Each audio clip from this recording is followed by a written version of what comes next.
These three scholarships will go to the following three students: Michael Baleras, Sophia Carcazis, and Yorgos Theophanos. Michael Baleras currently is attending Marshall University School of Medicine in Huntington, West Virginia. Michael's parents are Stephen and Valerie Baleras, residing in Morgan Hill, California.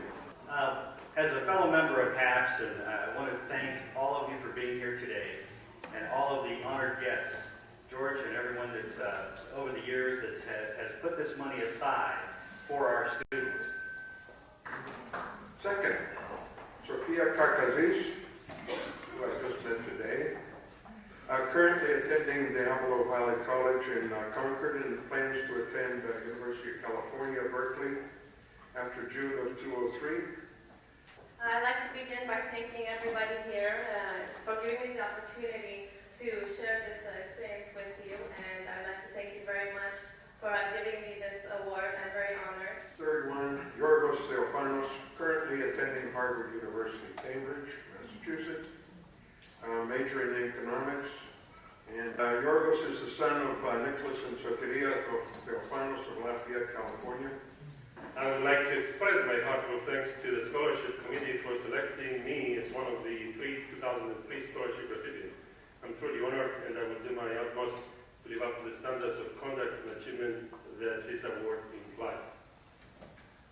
Now, at this time, I'd like to introduce our guest speaker, Dennis Jaconis, Superintendent of Schools for the Oakland Unified School District.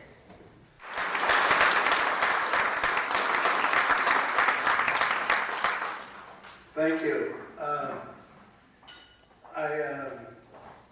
It has been a very difficult 3 months in my life, so it is nice to go into a room and actually be applauded occasionally. So, my remarks is about education and unlocking the future and the understanding of the challenges faced in urban areas.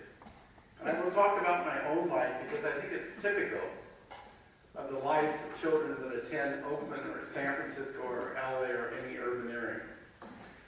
My father, a Greek ancestor, decided when he came, his father was from Athens. Those that ask, his father was a baker. But his father died when he's 13 years old, and he raised himself, and he went to work. My father dropped out of school in the 3rd grade. In West Oakland and drove a fruit truck around the community to help raise his brothers and sisters that were younger. He married my mother, Gussie, that was also from West Oakland, and she only went to the 6th grade. She used to rub it in that she was 3 years smarter than him all the time. I have a difficult time talking about my parents because they're both deceased, and one of the things that is a true disappointment for my life is that they have not been able to share, because their view of what education was for our family is a lot different than most people that are in this room today that are making it in the society.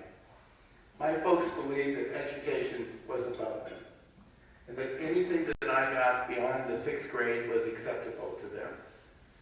I was the youngest in the family. I had 2 older brothers, and my father discouraged me to take advantage of anything. In fact, I was encouraged to go to work in a liquor store or in a supermarket to supplement the income of the family. I worked my way through the restaurant business. I worked on Union Street and lied about my age to become a bartender at 19 years old. And I worked at the Cooperage, which was on Union Street, and graduated and built a restaurant in Los Altos and another one in Aspen, Colorado as I was going through college. I carried a full-time job, 40 hours a week in the restaurant business besides going to school. They had 20% of their 9th graders reading at grade level 3 years ago. And they had less than 30% of their 2nd graders reading at grade level. We adopted a reading program that I've received a lot of criticism about. This year, last June, 70% of our 2nd graders were reading at grade level. So what we've done is we've taken a school system that was non-functioning and raised it to a place where people have a different sense and a different swagger about how kids can do well. The biggest challenge that I have right now is ending dropout in Oakland. We decreased the dropout between a year ago and this June by 1,500 youngsters that usually would drop out, did not drop out. And that's going to be tremendous success, not only for the quality of life in Oakland, but the quality of violence to decrease the violence, because I believe there's a direct correlation between crime and corruption and education. And we have to take full ownership of that. We still have a long ways to go. Gray Davis, Harvard University, New York Public Schools, Columbia has recognized Oakland Public Schools as one of the few urban school districts in the country that are closing the gap and improving performance of Black and brown youngsters throughout the United States. This community should be very excited about the work that the teachers raise in expectations. But like my mother and father always said, it doesn't pay to become too happy, because something will be coming around the curve the next day. And when I got back in town, I was told that I had a budget problem by my chief fiscal officer. When I started to change the educational landscape of filling vacancies, hiring better qualified teachers, and moving the system forward, people that worked in my business office did not think I could do that. And therefore, they continued to budget and practice what they were doing in the past and thought it would work in the future.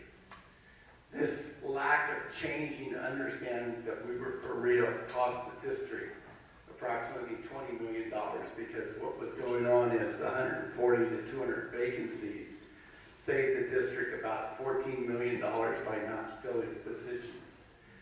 By hiring unqualified teachers instead of qualified teachers, it cost the district $6 million. So the combination of those was $20 million. People that worked for me thought that we would have all these vacancies and therefore our health benefits would stay down. The health benefits went up $6 million last year that they did not budget for, so that gets you to $26 million. And then finally, the most disturbing is we have had a huge increase in the number of youngsters that qualify for special education. Special education, as you know, is under the IDEA, is a law that says you need to provide individual services for youngsters that have special education or emotional needs. That budget was out of whack by $11 million. The combination of those three and declining enrollment was $37 million hole in